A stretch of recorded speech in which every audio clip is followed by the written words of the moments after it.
सम्मान में दुर्वासा ने समर्पित किया, लेकिन ऐश्वर्य के अहंकार में डूबे उन्होंने उस माला का तिरस्कार कर दिया।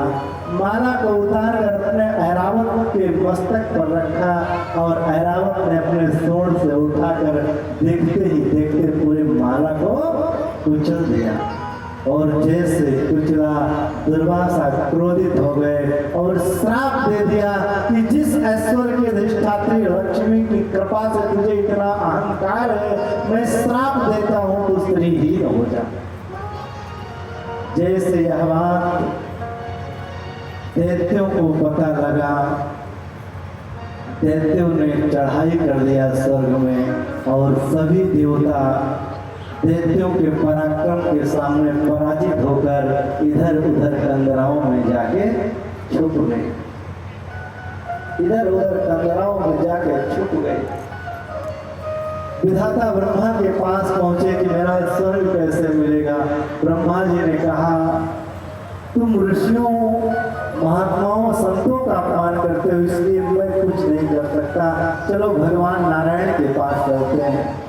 भगवान नारायण के पास गए तो भगवान नारायण ने कहा, देवताओं तुम्हारी स्त्री समुद्र में लीन हो गई है, ये फिर से प्राप्त करना चाहते हो तो समुद्र मंथन करो। बोले समुद्र मंथन कैसे होगा? बोले मदिरा जल को मथानी बनाओ, वासुकी नाग की रस्सी बनाओ, असुरों से संधि करो। बोले असुरों से संधि? हाँ, कैसे? अर्योग ही संधि या सत कार्यार्थ गौरवे, जैसे आवश्यकता पड़ने पर सर्प चूहा से मैत्री कर लेता है, ऐसे देवताओं यदि तुम्हें अपनी लक्ष्मी फिर से चाहिए तो तुम सब भी असुरों से मैत्री करो। इंद्र ने कहा, ठीक है भगवान, जो वृत्तासुर की अस्थि ले सकता है तो असुरों से मैत्री करना बड़ी बात नहीं है। इंद्र देवताओं के साथ असुरों के पास पहुंचे, बलि को प्रणाम किए, भैया हम सब एक पिता की ही संतान हैं, हम घर में 4 लोग रहेंगे तो लड़ेंगे झगड़ेंगे, हम सब एक ही पिता के संतान हैं, आपस में सब भाई लड़ते हैं तो 2 4 10 मारे जाते हैं। क्यों ना हम समुद्र मंथन करके उससे अमृत प्राप्त करके अमृत का पान करने में फिर लड़ेंगे चाहे जितना, लेकिन कोई मरेंगे नहीं। बोले उसके लिए क्या करना पड़ेगा? पूरी युक्ति इन्होंने दैत्यों को बताया, दैत्य तैयार हो गए और जैसे मदिरा जल को उठा के लाने लगे, हाथ से फिसला, मदिरा चौबे गिरा, सब हाथ जोड़ लिए, सब हाथ जोड़ लिए कि अब हम समुद्र मंथन नहीं कराएंगे। उसी समय करुणा आरूढ़ होके भगवान नारायण आ गए, चिंता मत करो, मैं रख देता हूँ, मैं चल के रख देता हूँ। भगवान नारायण उस मदिरा जल को ले आए, वासुकी नाग से निवेदन किया कि आपको भी अमृत की कुछ बूंदे दे देंगे। वासुकी नाग की रस्सी बनाई गई, मदिरा जल को मथानी बनाया गया और जैसे मंथन का समय हुआ मदिरा जल डूबने लगा।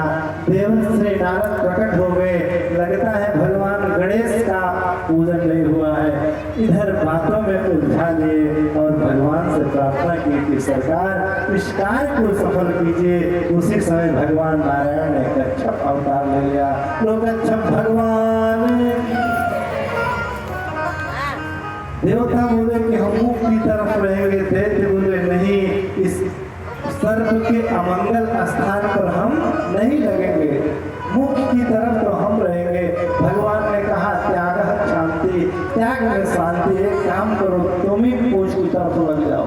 देवता पूछ की तरफ लगे, देवता मुख, दैत्य मुख की तरफ लगे। मंथन प्रारंभ हुआ, वासुकी नाग की विष की थैली फटी, आधे से ज्यादा असुर जल के राख हो गए। अब उन्हें पश्चाताप हो रहा है कि श्रेष्ठ पिता की श्रेष्ठ संतान बनने के फायदे, लेकिन पश्चाताप भी रहा। लेकिन दैत्य गुरु शुक्राचार्य ने मृत संजीवनी से पुनरुक्त सबको जीवन प्रदान किया और तदनंतर मंथन प्रारंभ हुआ तो हलाहल विष निकला। दैत्य बोले हम नहीं लेंगे, देवता बोले हम नहीं लेंगे।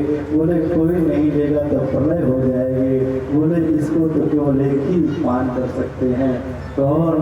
महादेव पान कर सकते हैं। सभी देवता और दैत्य भगवान भोलेनाथ के चरणों में थे, निवेदन किए, देव देव महादेव भूतात्मन भूत भावना। हे भोलेनाथ, देवों के महादेव, हम सबके कल्याण के लिए इस विष का आप पान करिए। माता भवानी की अनुमति मिली, ततः कर्तरी कृत्वा व्याप्य हालाहलम विषम, अपनी कर्तरी में लेकर के पूरे विष को भगवान भोलेनाथ अपने कंठ में धारण कर लिए। उनका कंठ नीला पड़ गया। आज भोलेनाथ का एक नाम पड़ गया, नीलकंठ। तो नीलकंठ भगवान की कंठ नीला पड़ गया। पुनर्समुद्र मंथन हुआ, कामधेनु निकली, ऋषियों को दिया गया। फिर मंथन प्रारंभ हुआ, चंद्रमा निकला तो भगवान भोलेनाथ को विष दिलाया था, इसलिए चंद्रमा दे दिया कि थोड़ा शीतलता मिले, चंद्रमौली बन गए। पुनर्मंथन हुआ, कौस्तुभ मणि निकली, भगवान नारायण को दिया गया। पुनरभि मंथन हुआ, उच्चश्रवा घोड़ा निकला, बलि ने ले लिया। समुद्र से फिर मंथन हुआ, ऐरावत हाथी निकला, महाराज इंद्र ने लिया। इंद्राज आज अप्सराएं निकली, रंभादि अप्सराएं निकली, स्वर्ग में भेजा गया। कर्म वृक्ष निकला, स्वर्ग में भेजा गया।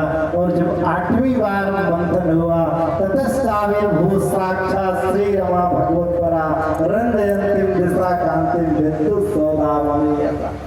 8वीं बार माता जैसे लक्ष्मी प्रकट हुई, देवता बोले हम लेंगे, दैत्य बोले हम लेंगे। माता लक्ष्मी ने कहा हम स्वयंवरा हैं, जिसे हम चुनेंगे उसी के साथ जाएंगे। देवता और दैत्य एक पंक्ति में बैठ गए। माता लक्ष्मी सबको निहारी, लेकिन अंत में भगवान नारायण के गले में माल्या अर्पण कर दी। इस प्रकार भगवान नारायण माता लक्ष्मी को लेके अंतर्धान हुए। लक्ष्मी नारायण भगवान